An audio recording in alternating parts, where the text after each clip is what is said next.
Pronto para o nosso primeiro desafio, o primeiro de muitos desafios que nós vamos ter ao longo desse curso? Pois bem, qual é o nosso primeiro desafio? Aprender a raciocinar juridicamente.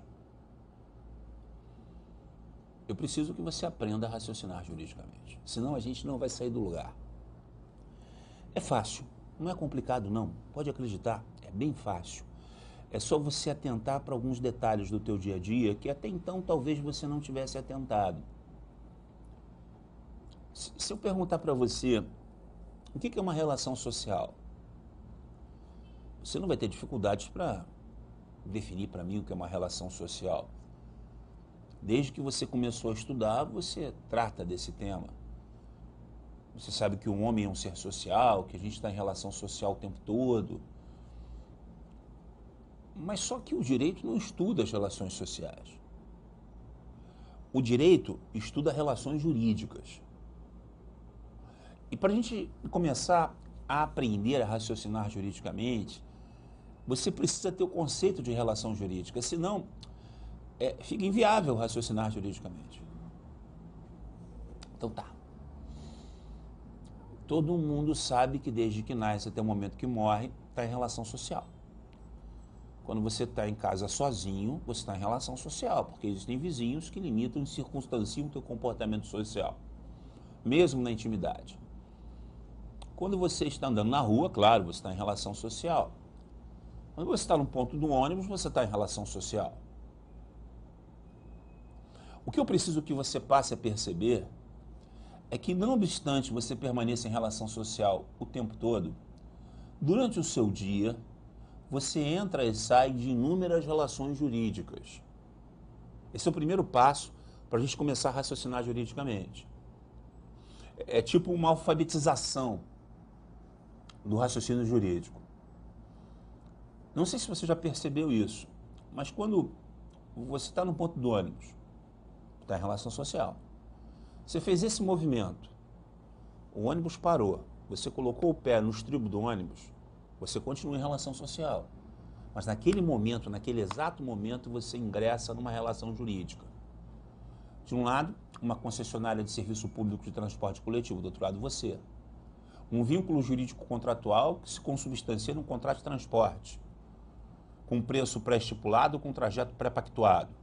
Qualquer acidente que aconteça com você durante aquele momento em que o contrato de transporte está se desenvolvendo, de um assalto até uma lesão em razão de freada brusca, cabe em tese uma responsabilidade civil aquiliana, não só do concessionário de serviço público, mas da pessoa jurídica de direito público que lhe deu a concessão, guardadas as devidas proporções.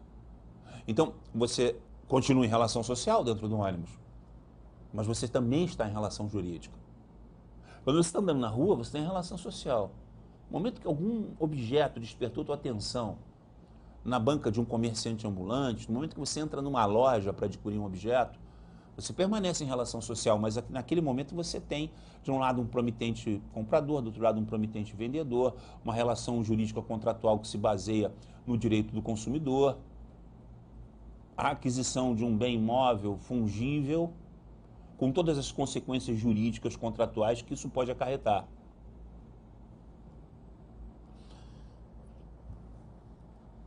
Nesse momento em que você está assistindo essa aula, em que você entrou no site, em que você assinou o site, nesse momento você está em relação social, mas você também está aqui numa relação jurídica. Se eu der uma informação equivocada, essa informação levar você a errar uma questão de concurso, se o meu curso não for absolutamente atualizado e uma desatualização desse curso levar você a errar uma questão, você vai entrar com uma ação judicial contra o site e contra esse professor. Você tem esse direito. É uma relação de consumo. Não importa se o valor que você paga por um mês eu vou passar, R$ 40 é um valor irrisório. A responsabilidade civil contratual de tudo que é feito aqui, ela existe, ela persiste. Não pense você que é diferente de um curso presencial ou de outra modalidade de consumo de serviço ou de produto, ou de serviço e produto. Então, para começar a raciocinar juridicamente, eu preciso que você entenda que desde o momento que você acorda até o momento que você vai dormir, embora você permaneça o tempo todo em relação social, você entra e sai de inúmeras relações jurídicas. E essas relações jurídicas, elas são vinculadas por pessoas. Pessoas. Como eu, como você, as chamadas pessoas naturais, pessoas físicas, e uma ficção jurídica, uma pessoa que só existe para o direito, uma pessoa que não interessa para a sociologia, que é a pessoa jurídica. Pessoa jurídica. Então, o tempo todo você está em relação com pessoas. E essa relação, quando o vínculo não é um vínculo afetivo e social, é um vínculo jurídico, contratual, legal, que liga os dois polos da relação, polo ativo, polo passivo, o credor, o devedor, o locador, o locatário, o nome que você queira dar, o contribuinte, o fisco, enfim, o Ministério Público e o acusado.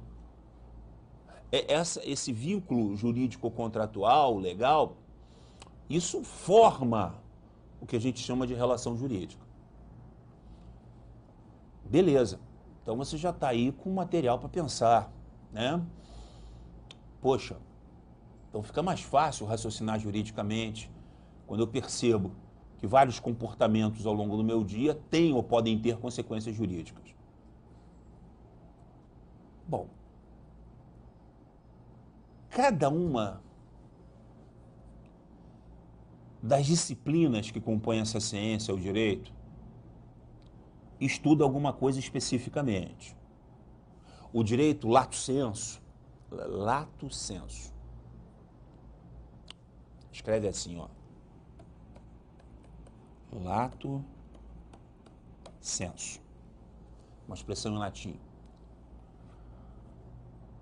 quer dizer em sentido amplo. O direito usa muitas expressões em latim. Eventualmente você vai encontrar alguma expressão em latim na tua prova, tipo ad nutum, tipo de cujus.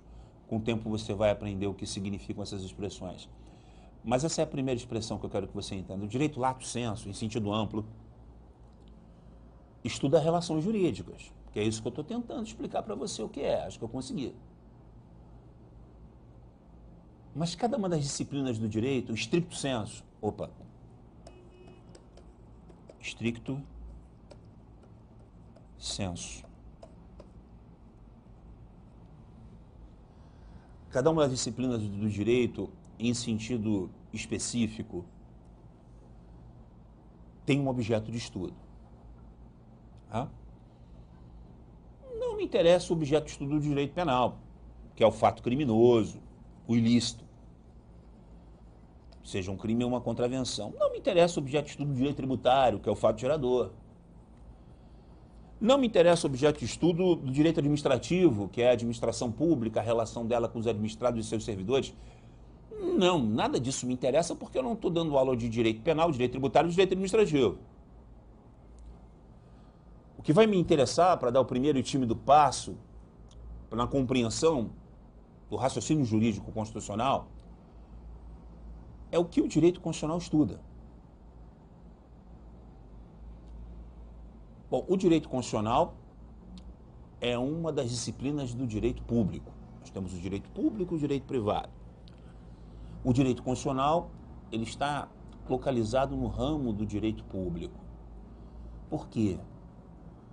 Porque toda relação jurídica de direito constitucional, qualquer relação jurídica que a gente vai estudar aqui de direito constitucional, vai ter a presença do poder público, do Estado, num dos polos da relação. Isso não acontece no direito privado. Por exemplo, imagine que você é proprietário de um imóvel e você quer alocar esse imóvel, você quer alugar o imóvel. Para quem você vai alugar o imóvel? Você aluga o imóvel para quem você quiser. Pode ser para uma pessoa física, pode ser para uma pessoa jurídica de direito privado, eventualmente até para uma pessoa jurídica de direito público. Você pode alugar o seu imóvel para a União, para o município, para o Estado-membro.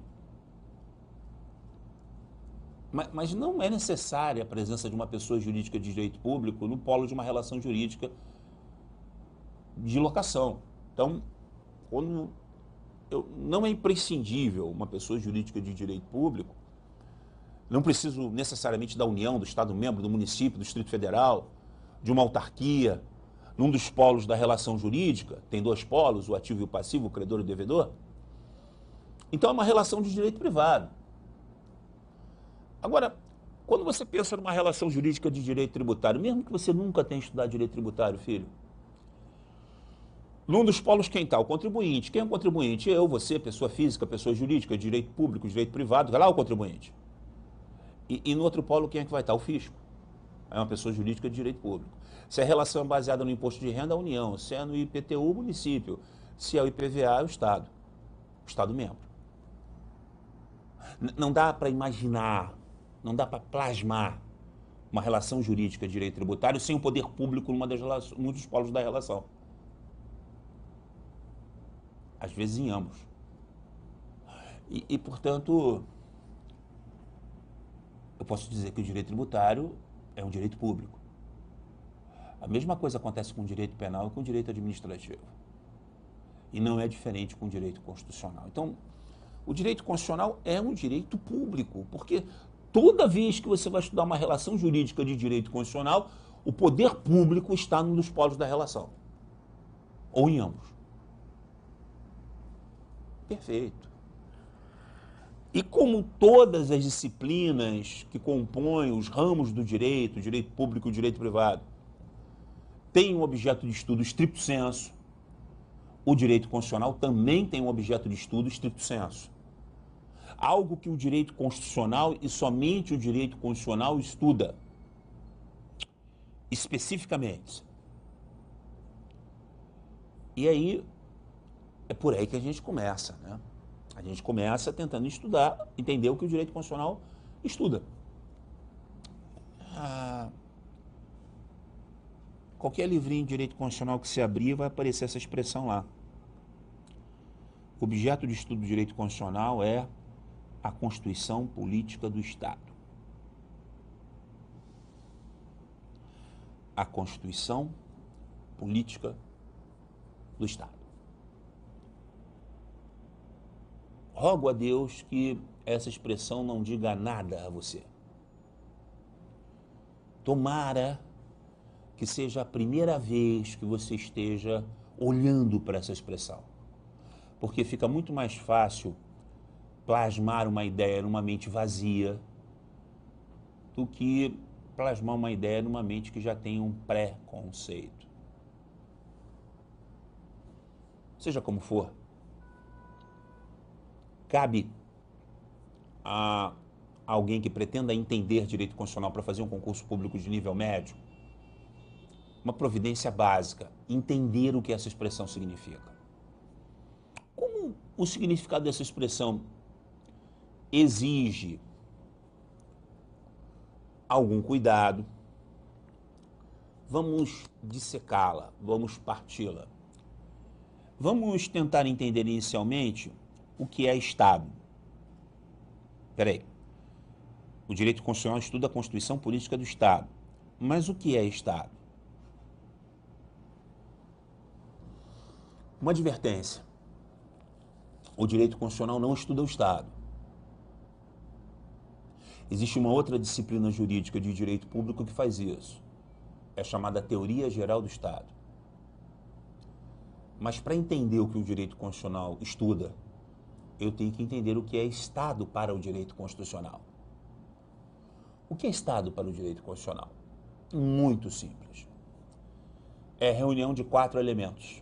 Você reuniu 4 elementos. O resultado dessa reunião desses 4 elementos é o que a gente chama em direito público de Estado.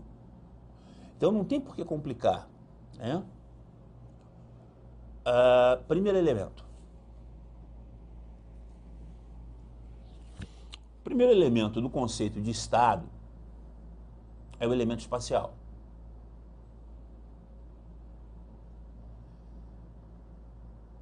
É fácil. Você está pisando no elemento espacial agora. O elemento espacial é o elemento geográfico do Estado, vulgarmente conhecido como território.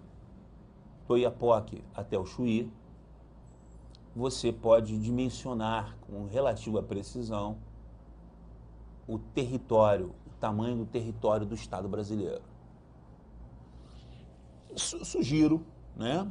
Sugiro, para que você não se perca, que você desenhe aqui do lado de elemento espacial o mapa do Brasil em miniatura. Faz um rabisco aí do lado. É porque quando você começa a estabelecer ícones para determinados conceitos ou subconceitos, você aprende melhor. Você fixa melhor o entendimento. Então, o elemento espacial é o território. Só que isso é suficiente para eu ter um Estado? Claro que não. Como eu disse, são 4 elementos essenciais. Esse é o primeiro. Segundo elemento. O segundo elemento do conceito de Estado que você precisa construir é o elemento pessoal.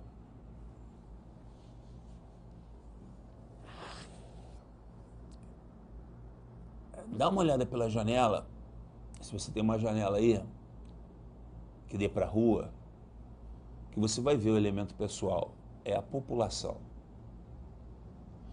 Eu prefiro o termo população, o termo povo, porque o termo população, ele é tecnicamente, demograficamente mais abrangente. Não envolve apenas os nacionais, mas os apátridas, os estrangeiros que porventura estejam naquele território.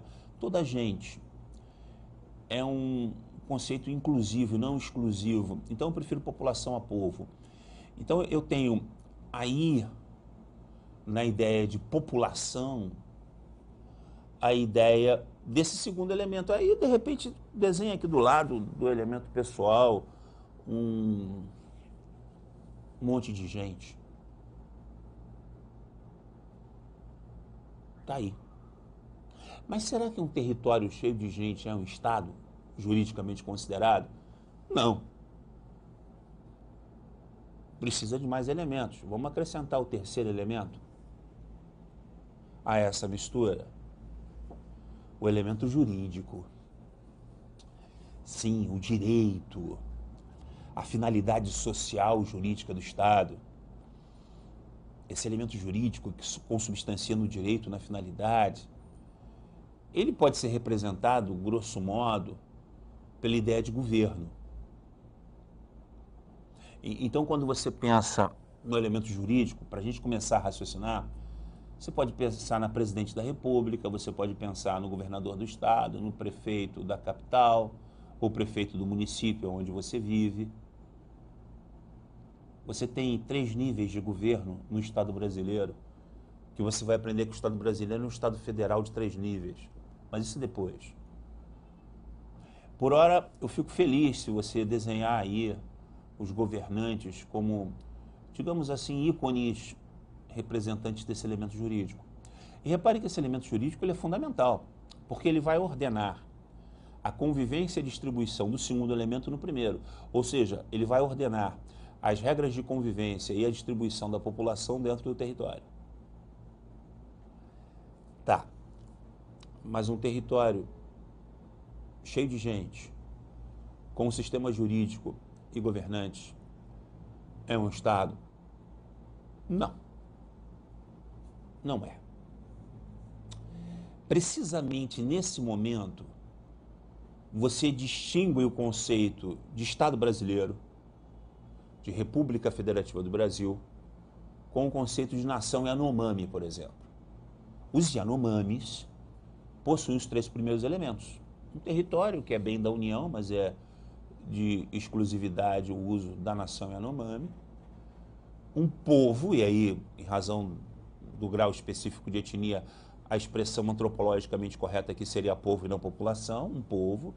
E um sistema jurídico próprio das sociedades indígenas arcaicas, que não se confunde com o sistema jurídico brasileiro, do Estado brasileiro.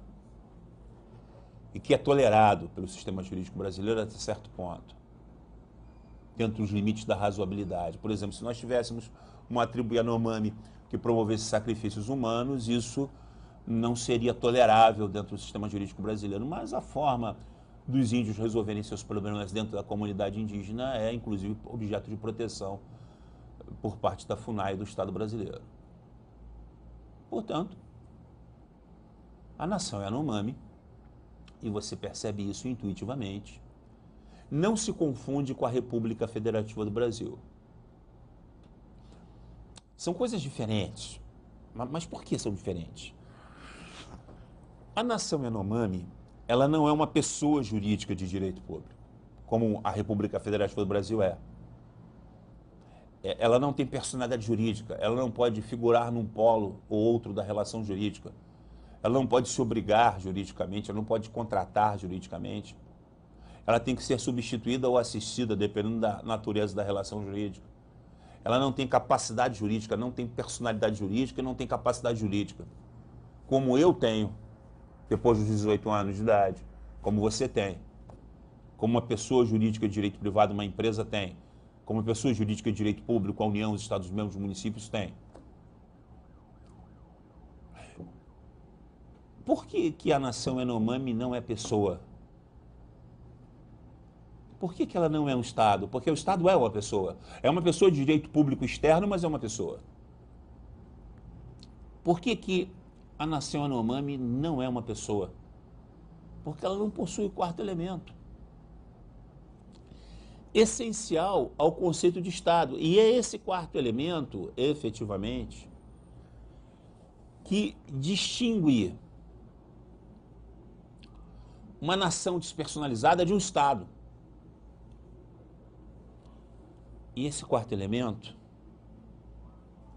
é um elemento político.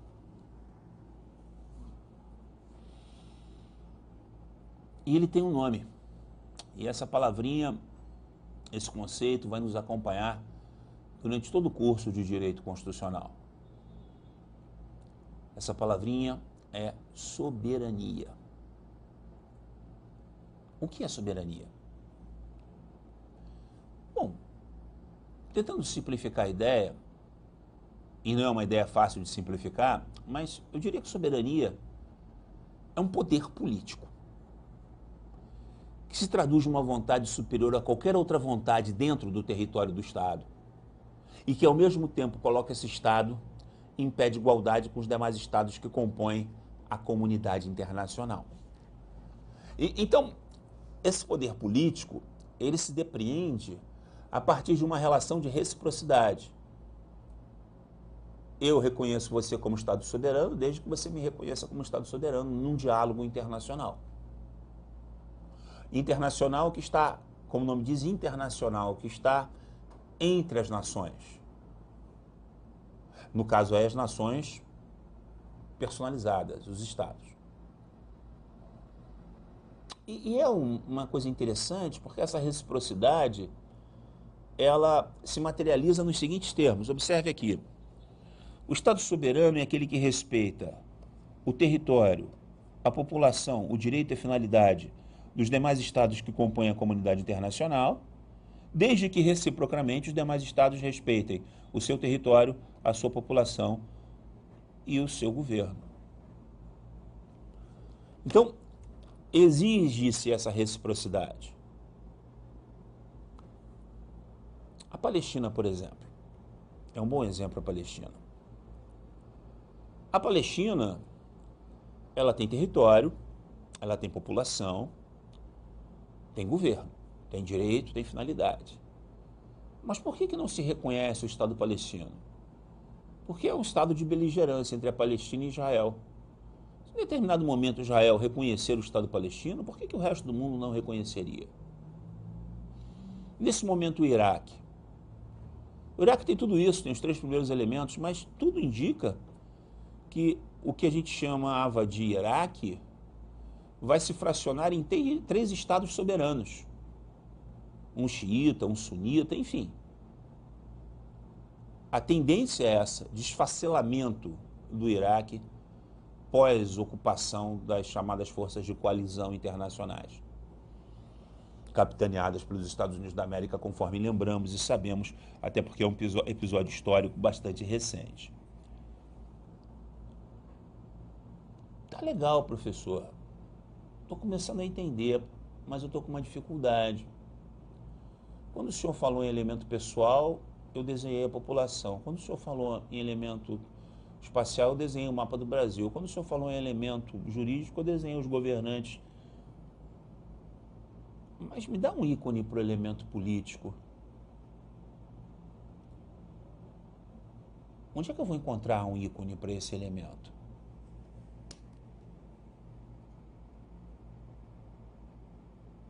É porque eu estou gostando de aprender esse negócio através de ícones, sabe? Porque ajuda, e ajuda mesmo.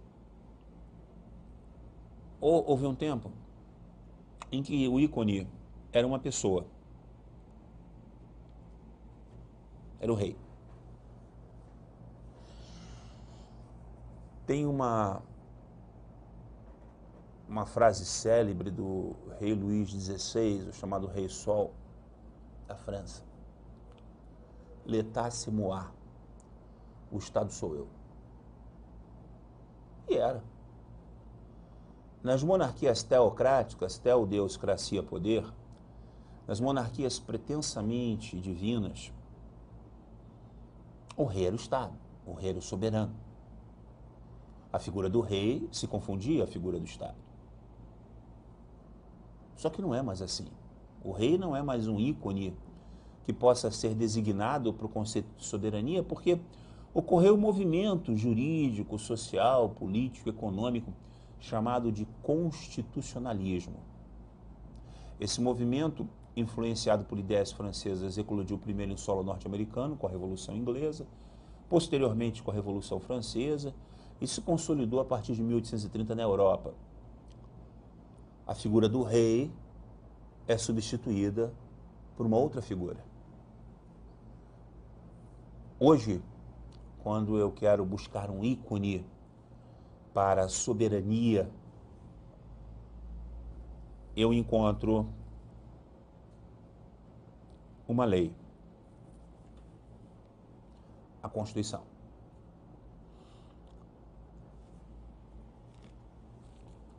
Esse documento, ele é a certidão de nascimento do Estado jurídico brasileiro. Esse documento, agora em outubro, vai completar 26 anos de vigência. Então, o Estado jurídico brasileiro tem 26 anos de existência. Embora outras constituições existiram, é essa a Constituição que atesta a existência do Estado jurídico. Quando ela foi promulgada em 5 de outubro de 88, os países do mundo inteiro se apressaram em reconhecê-la, da mesma forma que o Brasil reconhece a soberania desses países.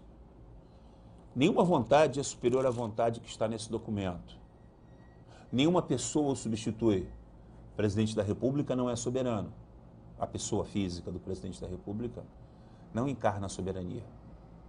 A União, pessoa jurídica de direito público interno, não é soberana. Nem os Estados-membros, nem o presidente da Câmara, nem o presidente do Senado, nem o ministro-presidente do Supremo Tribunal Federal. Esse movimento, o constitucionalismo, ele despersonificou a soberania. A soberania hoje não é mais encarada ou encarnada por uma pessoa, em uma pessoa. É um documento. O que o direito constitucional estuda? Estuda esse movimento dinâmico, constante, porque o conceito de soberania, não se engane, não é um conceito estático, hermético, fechado. É um conceito dinâmico. Ao longo da compreensão do direito constitucional, isso vai ficar cada vez mais claro. Não é um conceito acabado, é um conceito em construção permanente. O direito constitucional, ele não estuda o Estado. Ele estuda a constituição política do Estado, e a Constituição é aquilo que constitui, é aquilo que cria. O Estado, ele é criado a partir da Constituição. É a Constituição que cria o Estado. Então, o que é a Constituição? Desculpem a redundância, mas a Constituição, eu não tenho outra maneira de dizer isso, a Constituição constitui o Estado. Por quê? Porque não há Estado sem Constituição. Por quê? Porque não há Estado sem soberania. Sem soberania seríamos alguma coisa parecida com a nação Yanomami. É o que é hoje a nação palestina. Se a Rússia reconhecer a Constituição da Chechênia, da Geórgia do Sul, por que o resto do mundo não reconheceria? Se Israel reconhecer a Constituição da Palestina, por que o resto do mundo não reconheceria? Os grandes conflitos bélicos da atualidade não têm como pano de fundo a busca por território, por direito, por finalidade, por população, e sim a busca pelo reconhecimento internacional da sua independência, da sua soberania. Então, a Constituição, ela atesta a existência do Estado jurídico. É isso que a Constituição atesta. É isso que ela é. Ela se confunde com o próprio conceito de Estado jurídico. A Constituição não estuda o Estado. A Constituição estuda esse fenômeno constante, dinâmico e permanente de mutação conceitual de soberania. Quando eu comecei a ministrar essa aula, o conceito de soberania era um. Ao final dela, o conceito de soberania já é diferente. Então, qual é o conceito de soberania? Olha, cara, você pode dizer que é um poder político, que é uma vontade superior às demais vontades do Estado, mas que coloca o Estado em pé de igualdade. Você pode dizer tudo isso, que se depende pela reciprocidade, o Estado soberano respeita o povo, a população, o território, o governo de outros estados, desde que os outros estados respeitem também sua população, seu território, seu governo. Beleza! É um conceito no qual você vai se apegar até para você ter uma compreensão inicial do que significa soberania.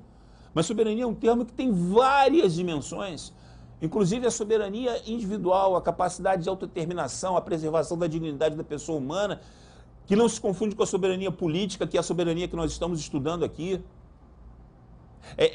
Esses conceitos, e a soberania, como você percebe, ela é conceitualmente multifacetária.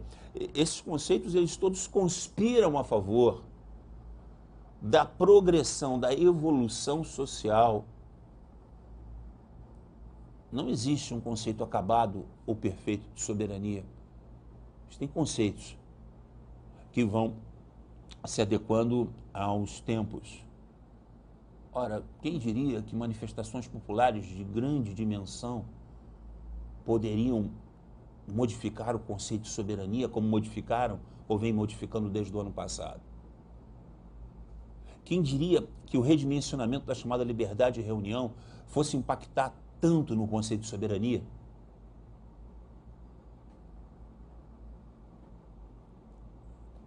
Mas isso é papo para a gente perceber aos poucos. O que me interessa por hora é que você entenda o que o direito constitucional estuda. Ele estuda a Constituição. E o que é a Constituição?